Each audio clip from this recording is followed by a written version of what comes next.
Hi, welcome to my channel, as it were. I haven't made a video in a really long time. Mostly that's due to multiple factors, but the main one being additional executive functioning tasks that I needed to do that kind of send me into some states of um, fatigue and burnout, and sort of coming out of that. I feel like I have a better way of resting effectively now. So I'm able to come out of burnout at times and function, but I'll say it's like borderline. um, but I wanted to come on and talk about just some concept that I've been thinking about and that I've been kind of developing in my head, and that is surrounding the concept that we do hear.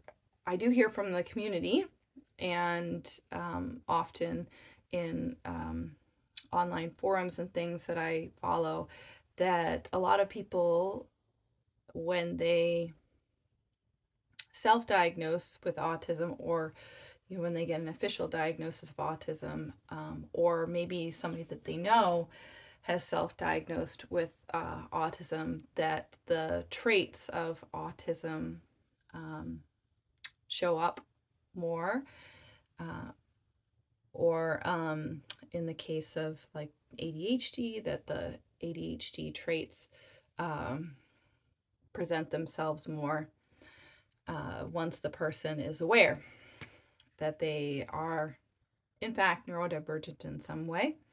Um, so I know that we have some theories on the reasons why this does happen. It did happen to me.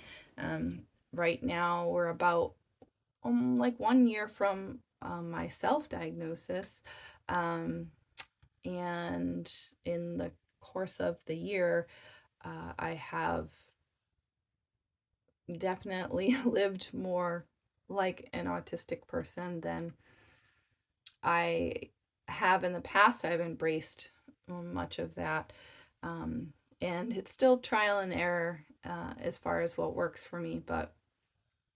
Um, but yeah, I think one of the things about discovering your neurodivergence is that you do start doing research and finding out all the ways that people um, understand themselves, and the the tendency to get more connected with their internal state of being, what's going on with them, and having a framework around that to kind of understand themselves. So they start seeing things about themselves, or realizing things about themselves that they kind of brushed off before. For example, in my experience, I realized how much sound and sudden sound and smells and light, any of the sensory stuff, is linked to um, me feeling unwell. It like happens quite after, like in time, right after I have experienced like a loud atmosphere. I would then feel pain in my body, and I would experience like migraines and things like that, that before I had not really linked to sensory things, but now I have that awareness, so I'm able to link it up. So that makes me put in some accommodations that are more visible. Like I will wear sunglasses inside the grocery store, and like wear earplugs, and try to limit my exposure to any smells, like avoiding the grocery store aisle that has all of the scented products, or if I have to go down the aisle wearing like a mask, or covering my mouth, and trying to limit exposure as much as possible. Uh, so some of these things I now understand, but that is kind of like some things that uh, can be obvious, and things that you can see pretty quickly after you self-diagnose, or you kind of know beforehand that you have some sensitivities to it. Uh, the other thing that happens is that, like I mentioned before, a lot of times you realize that you're neurodivergent autistic ADHD when you reach a state of burnout, and that you can't cope anymore, and you can't function like you did before, and you're wondering why, and you're extremely fatigued, and you can't socialize like you wanted to, and every just thing just seems like hard and like a slog, just like trying to get through one day, just trying to do basic tasks like get dressed and eat and make sure that uh, you have what you need, and that you can do, like, bathing and those things. They just seem like all of a sudden like monumentous things that you need to accomplish, and the energy just doesn't seem to be available. So most people start thinking there's something wrong with them when this happens, and then they start going to search for answers. And at that point, they come to understand why, and then they try to put in things that will reduce that impact. And one of the things that is almost impossible to do is to continue masking and hiding some of that stuff that you're struggling with, or some of those traits that you're trying to cover up in social situations, making sure you always are remembering people's names, or making sure that you're always saying the right things, or struggling to figure out how to connect with people in a way that seems normal. Those kinds of things just become impossible. And so that's why a lot of people are like, you didn't seem autistic before. And it's like the energy available to mask those things is no longer available. And also, along with the recognition that those things that you did before are also adding to that burnout, that drain, and that inability to function. So that's one of the things that I think why. But there's kind of another piece and layer to this that's related to my experience, and I think that it would be relevant to some other people. I think CPTSD, so complex post-traumatic stress disorder, basically it's micro trauma that has built up in your nervous system over time, because of experiencing the world as very assaultive on our nervous systems as a neurodivergent person. You can accumulate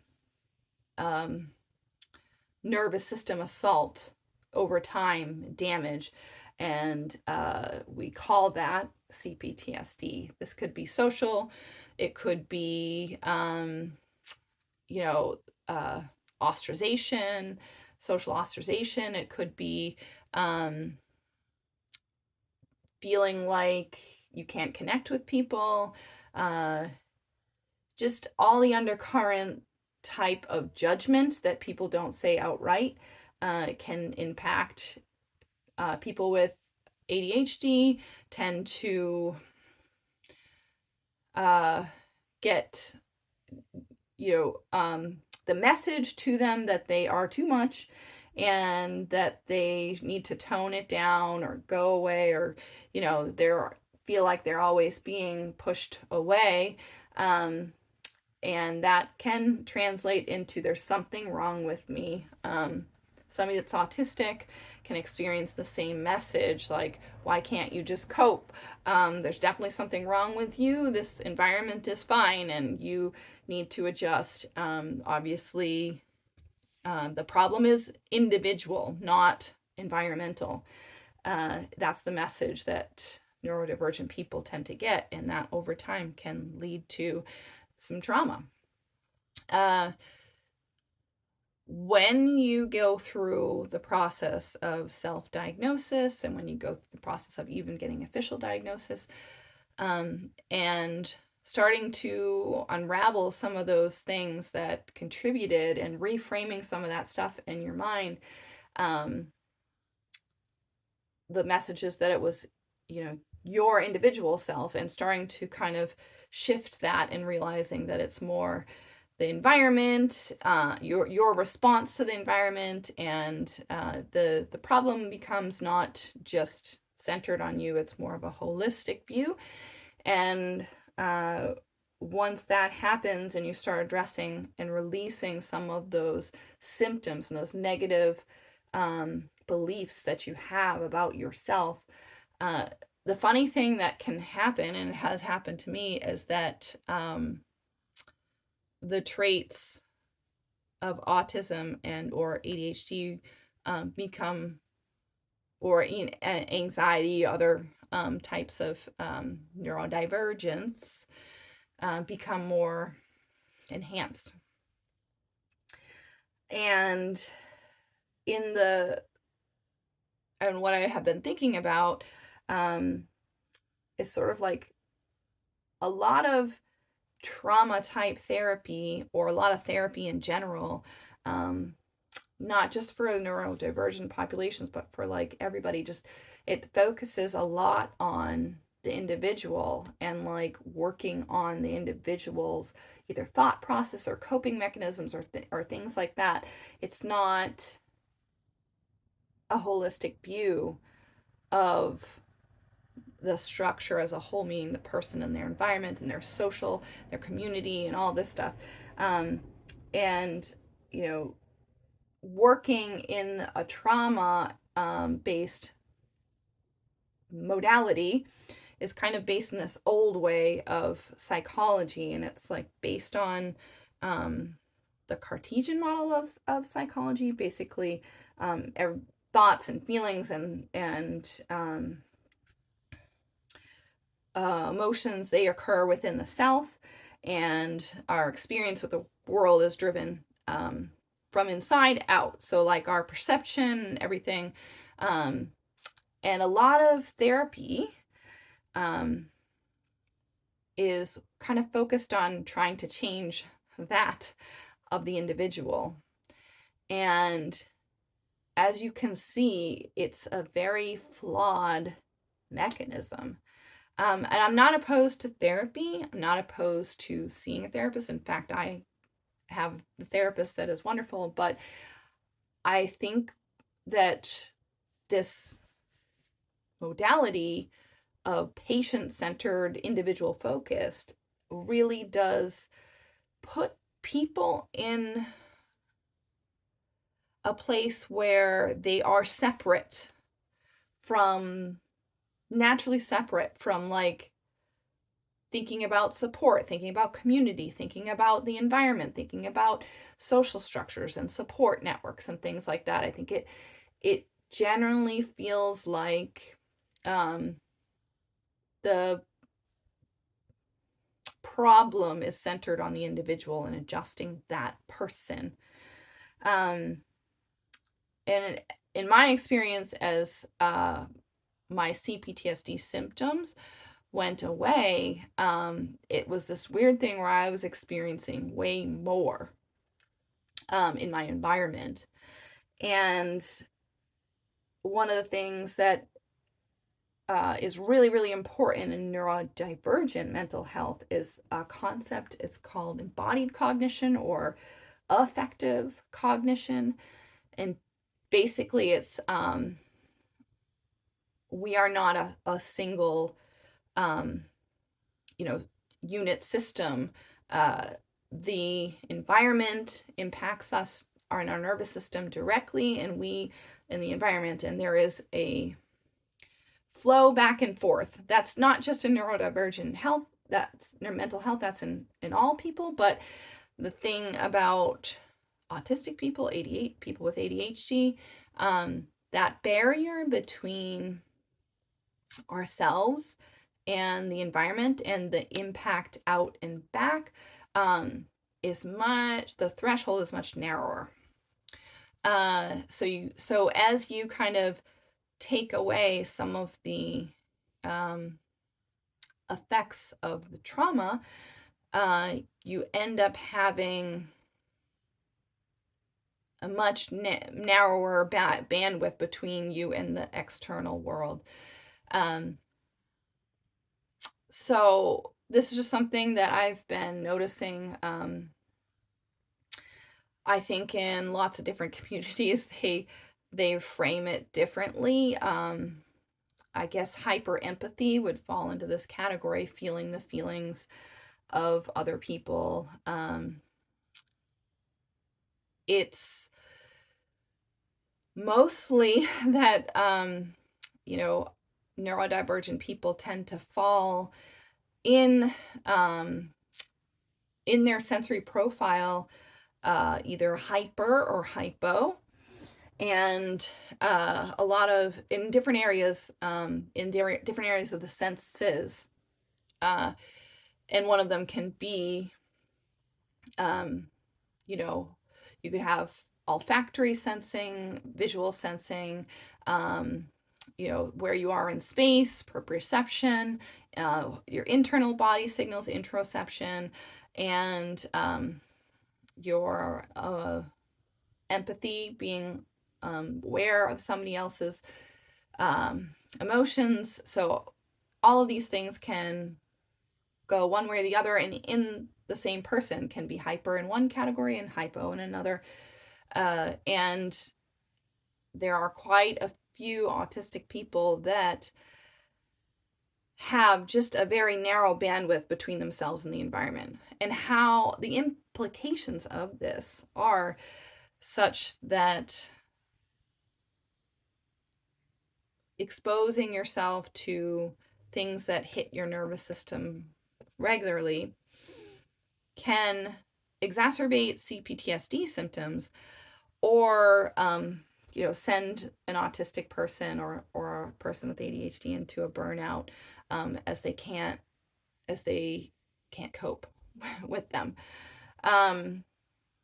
So this is just more of like my thoughts around how we approach therapy, mental health, and taking care of ourselves as neurodivergent people. Started doing things like really doing like a full sensory profile, and trying to figure out exactly what accommodations I can need for different experiences and sensations that are negative for me. It's such a process as I go through this journey, and I feel like, everybody has a different way of going about this, and a different things that work well for them. And I just keep trying different things to help me. The pre like Getting ahead of getting overwhelmed has been really the best thing for me. It's something that I didn't focus on before I was diagnosed as autistic.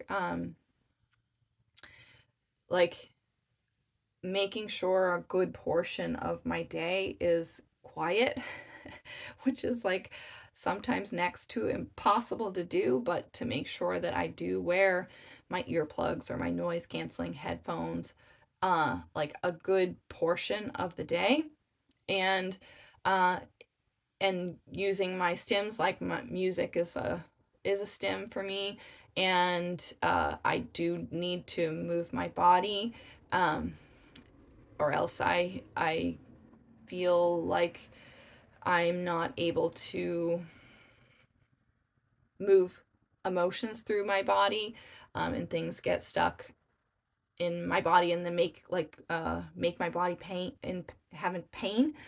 Um, and also just trying to make sure that I don't talk when I don't need to talk. And that means kind of limiting my engagement in work meetings, or if I go to, a public setting, not engaging in any chit chat or small talk or anything like that, um, because my verbal ability will deteriorate.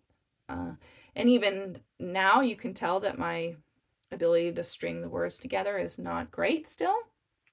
And by the end of the day, in the evening, I will often be mostly not able to speak anymore. Um, and so having mechanisms in place to communicate where I'm at with the people that are close to me is really important. So using written signs or things like that to indicate that I'm in a place where I'm not able to speak, but I do want to be around. So things like that have been really helpful for me. And yeah, just also, I think I have a strong need for taking in information, and that has been really, really key in making sure that I don't go deeper and deeper into burnout. Uh, you can burn out, but if you bore out, you don't have anything else that's going to strike your interest or like be engaged with. It's really, really hard and next to impossible, really, to get out of a burnout. So it's kind of like a twofold thing. If you're in that state, it's like rest and limiting sensory and social interactions, and also finding things that you're able to engage with in a way that is helpful to you, so that you can get back to feeling like a more neutral state. Um, but yeah, I guess that's what I wanted to summarize. It's been quite a year going through this, and I feel like I have so much to learn from about myself and from other people in the community. It's been really, really helpful to find other neurodivergent people to talk to about this, and to relate to, so I don't feel so isolated. Um, yeah, so I hope that this has been helpful at all. I hope that you all are still out there, that watch some of my previous stuff, and that you'll find any of this helpful or at least affirming. I highly, highly, highly recommend getting engaged with a neurodivergent community, either online or in person. It's just an invaluable thing for me. I still engage with the community forum All Brains Belong, and I go to their every Tuesday evening sessions, education sessions, so I can learn more about neurodivergence, and it's just been really invaluable for my well-being. And anyways, I wish you all well, and I hope you're hanging in there, or maybe even thriving. And if you're thriving, let me know how you're doing it, because I would love to get to the point where I am more than surviving, although that's kind of where I feel like I am in this point. But have a great day, and I wish you all well.